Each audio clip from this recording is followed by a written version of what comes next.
Divorce পেপারে sign করে স্বামীর বাড়ি থেকে বেরিয়ে আসে অদ্রি। ডিভোর্স পেপারে সাইন করলেও ডিভোর্স হয়ে যায় না। অন্তত 3 মাস সময় লাগে ডিভোর্স কনফার্ম হতে। সেই কারণে অদ্রি ডিভোর্স পেপারে সাইন করে স্বামীর বাড়ি থেকে বেরিয়ে এসেছে। 3 বছরের প্রেমের পর আরও 3 বছরের বৈবাহিক সম্পর্ককে একটা সাইন ও নির্ধারিত কিছু সময়ের পর শেষ হবার পথে। সম্পর্কের এই পরিণতির কারণ অদ্রির বাচ্চা জন্মদানে অক্ষমতা। অদ্রির সন্তান জন্মদানের অক্ষমতা বলতে পুরোপুরি অক্ষমতা না। অদ্রিকে ডাক্তার বলেছে কিছু নির্দিষ্ট ডোজ ও সেশনে মেডিসিন নিলে 2-1 বছরের মধ্যেই সে পুরোপুরি সুস্থ হয়ে যাবে। জরায়ুতে সিস্টের কারণে এই সমস্যা। বাম ফ্যালোপিয়ান টিউবে ছোট সিস্ট আছে।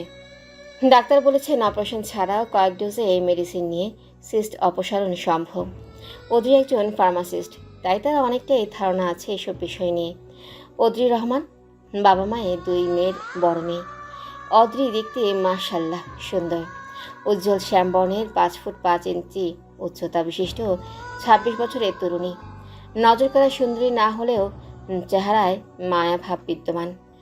অদ্রি যখন বিশ্ববিদ্যালয়ের 2য় বর্ষে তখন তার প্রেমের সম্পর্ক গড়ে ওঠে বিভান নামে একই বিশ্ববিদ্যালয়ের ইকোনমিক্স বিভাগে 4র্থ বর্ষের এক যুবকের সাথে।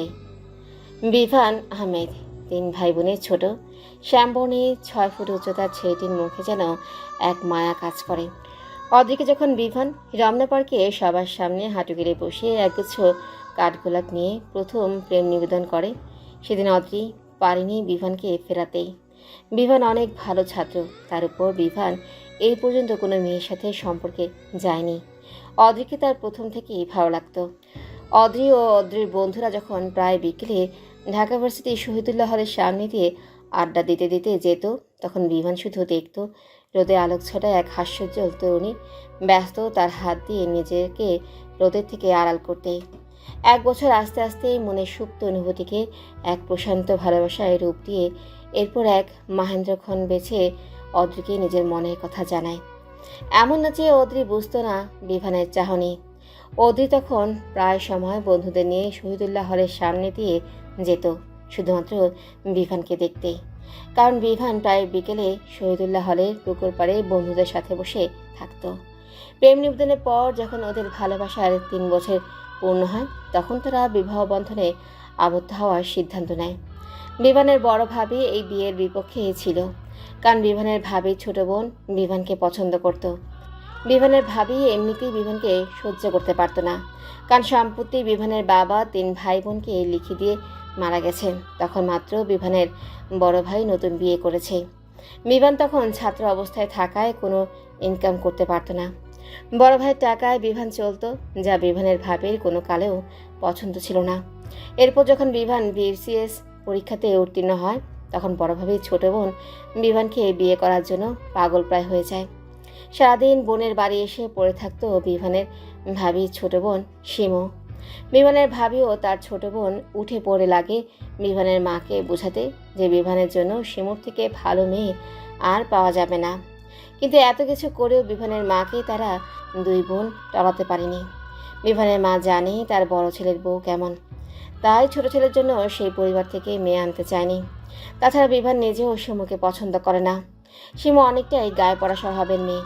শিমু তখন পর্যন্ত অনেকগুলো প্রেম করেছে টাকাওয়ালা বড়লোকের ছেলেদের সাথে। রুমালের মতো বয়ফ্রেন্ড পাল্টায় শিমু। শিমু দেখতে ফর্সা ও সুশ্রী হওয়ায় যেন তার অহংকার আকাশচুম্বী। বিভান বড় ভাবির কথা অগ্রাহ্য করে অদ্রিকে মায়ের অনুমতিতে নিজের বউ করে বাড়িতে নিয়ে তোলে। অদ্রির সাথে বিভানের বিয়ে হবার ঠিক 3 দিনের মাথায় বড় ভাবি রিমু নিজের ছেলেকে নিয়ে তার বাপের বাড়ি চলে যায়। 1 মাস হয়ে যায়, তাও যখন বাড়ির বড় বউ বাড়ি ফেরে না, তখন বিভানের মা চিন্তায় পড়ে যায়। বিভানের মা বড় ছেলেকে এই বিষয়ে জিজ্ঞাসা করলে বড় ছেলে অতি সন্তর্পণে তা এড়িয়ে যায়। পরে একদিন শাশুড়ি নিজে যায় বড় ছেলের বউকে ফিরিয়ে আনতে, কিন্তু বড় ছেলের বউ সেদিন শাশুড়িকে ফিরিয়ে দেয় একসাথে থাকবে না বলে।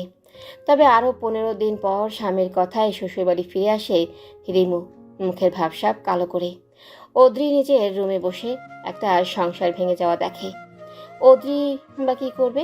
বিভান ও তার শাশুড়ি যেখানে শিমুকে পছন্দ না, তাহলে কীভাবে করবে শিমুকে এ বাড়ির বউ? বড় ভাই ভাবি ও তাদের 3 বছরের ছোট ছেলেকে নিয়ে যেদিন নিজেদের জিনিসপত্র নিয়ে বাড়ি থেকে বের হয়ে যায় অন্যত্র নীর খোঁজার জন্য, সেদিন অদ্রি দেখেছিল এক মায়ের আর্তনাদ। সে আর্তনাদ রুহ কাঁপিয়ে দেওয়ার ক্ষমতা রাখে। সেদিন শাশুড়িকে সান্ত্বনা দেওয়ার ভাষা অদ্রি খুঁজে পায়নি। ওদের বিয়ের পর থেকে বিভানের বড় ভাইয়ের স্ত্রী রিমু যেন তাকে সহ্যই করতে পারে না। বিয়ের পর দিন বড় ভাবি রিমু অদ্রিকে নিয়ে ঘর ভর্তি মেহমানের সামনে নিজের বোন শিমুর গায়ের রঙের সাথে তুলনা দিয়ে অপমান করেছে। সেদিন অদ্রির প্রথমবার মনে হয়েছিল গায়ের রং ময়লা হওয়া পাপ। অদ্রি সেদিন বড় ভাবের মুখের উপর একটুও শব্দ করেনি। নতুন বউ কিনা সে? বিয়ের পরপর যে 3 দিন বাড়ির 2 ছেলের বউ একই বাড়িতে ছিল, সেই 3 দিন অদ্রি যেন নিজেকে প্রতিনিয়ত ছোট হতে দেখেছে। দিন শেষে অদ্রির অভিযোগের পালা খুলে বসত বিভানের সামনে। বিভান বুঝত তার প্রিয়তমার স্ত্রীর কষ্ট, তবুও বড় ভাই ও ভাবিকে কিছু বলতো না, কারণ তারা এটাকে ভালোভাবে নেবে না। স্ত্রীকে বুকে জড়িয়ে নিয়ে সান্ত্বনাটুকুই শুধু দিতে পারত, আর চেষ্টা করত নিজের ভালোবাসা দিয়ে অদ্রির দুঃখ মোচন করতে। তাছাড়া বিভানের মা নিজে এসে বিভান ও অদ্রিকে বলেছে কিছুটা মানিয়ে নিতে।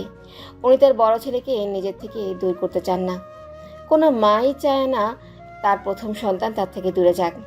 অদ্রি বুঝতে পারত তার শাশুড়ির কষ্ট, তাই শাশুড়ি ও স্বামীর মুখের দিকে তাকিয়ে বড়ভাবে সমস্ত লাঞ্ছনা মেনে নিত। তবে মনে যদি থাকে খোলসতা, তাহলে কি সংসার জমে? ঠিক ভেঙে গেল এক মায়ের সংসার। আলাদা হয়ে গেল তার 2 ছেলে। বড় ভাই ও ভাবি আলাদা হয়ে যাবার পর অদ্রি নিজের ফার্মাসিউটিক্যাল কোম্পানির জবে জয়েন করে, যে জব সে বিয়ের কারণে 6 মাসের জন্য বন্ধ রেখেছিল। বিভান ও তার মা অদ্রিকে চাকরি করতে মানা করেনি। তারা দুজনেই মেয়েদের নিজ পায়ে দাঁড়ানোটাকে বিশ্বাস করে। অদ্রি জবে জয়েন করেছে এই কথাটা শোনার পর শিমু যেন হাতের চাঁদ পাওয়ার অবস্থা। রিমুর সাথে সদা পরামর্শ করে শিমু বোনের শাশুড়ির কাছে এসে বোনের গুণগান ও বোনের অসহায়ত্ব এসব নিয়ে বলা শুরু করে। অদ্রির শাশুড়ি শিমুর কথাকে পাত্তাই দিত না প্রথমে। এভাবে কেটে যায় অদ্রি বিভানের বিয়ের 1 বছরের বেশি কিছু সময়।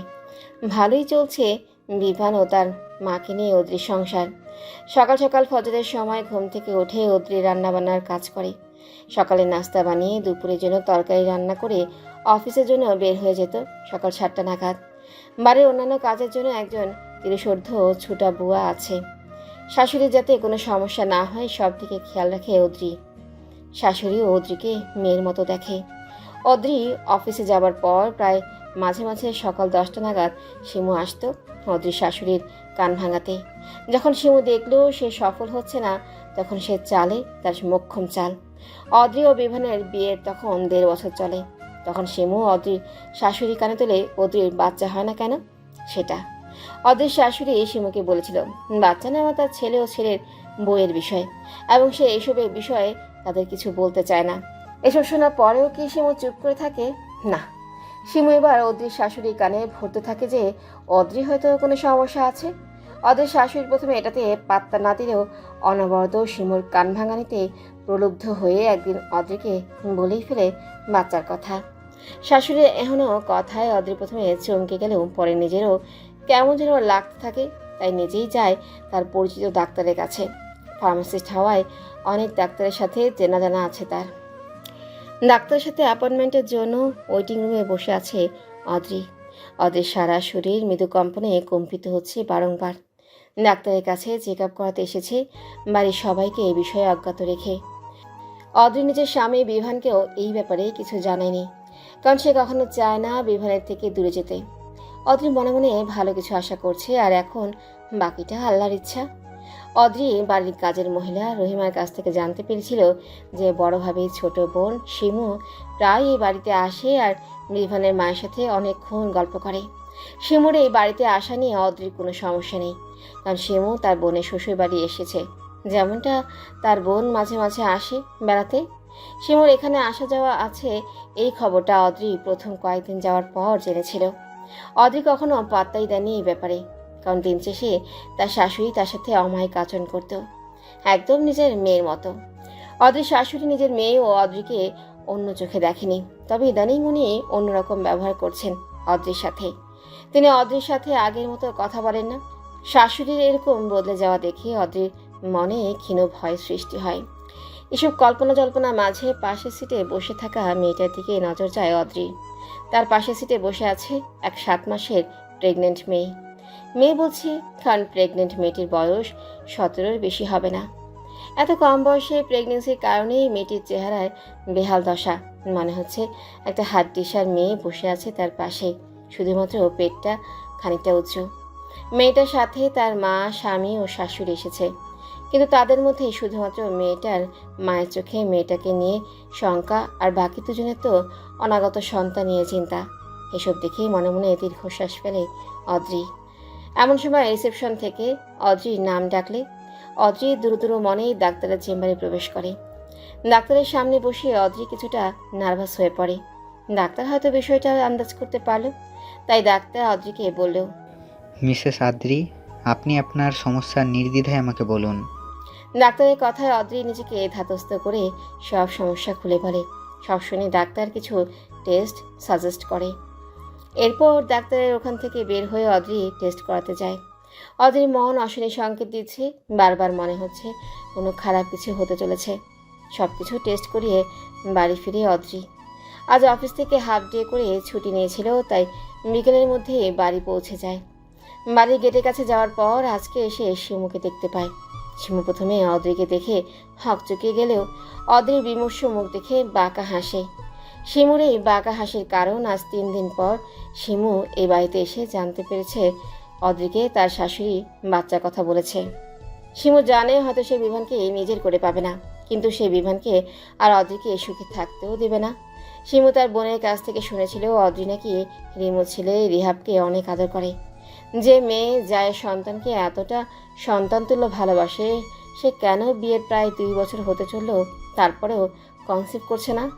এই ভাবনাটা শিমু ও রিমুর মাথায় আসার পরই তারা এই চালটা চালে। শিমু অদ্রির সাথে কোনোরূপ কথাবার্তা না বলেই পাশ কাটিয়ে চলে যায়।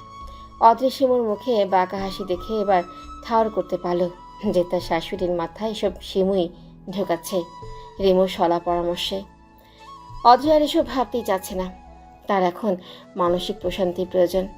বাড়ির ভিতরে ঢোকার পরে অদ্রি দেখে তার শাশুড়ি সোফায় বসে পান বানাচ্ছে, আর একটু আগে শিমু চলে যাওয়ার দরুন সদর দরজা খোলা ছিল।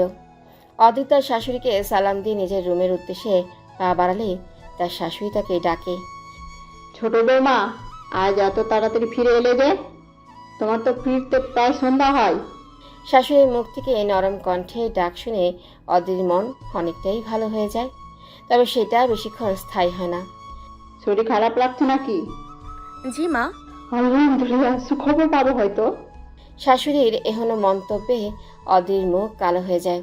অদ্রির শাশুড়ি যথেষ্ট বিচক্ষণ মহিলা, তবে তার মুখ থেকে এমন বাণী যেন অন্য কারো শেখানো বলি।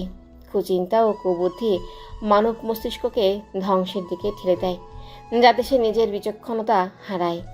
শাশুড়িকে মুখে কোনো প্রত্যুত্তর না করে ইশারায় না বুঝিয়ে মাথা নিচু করে নিজের রুমে চলে যায়।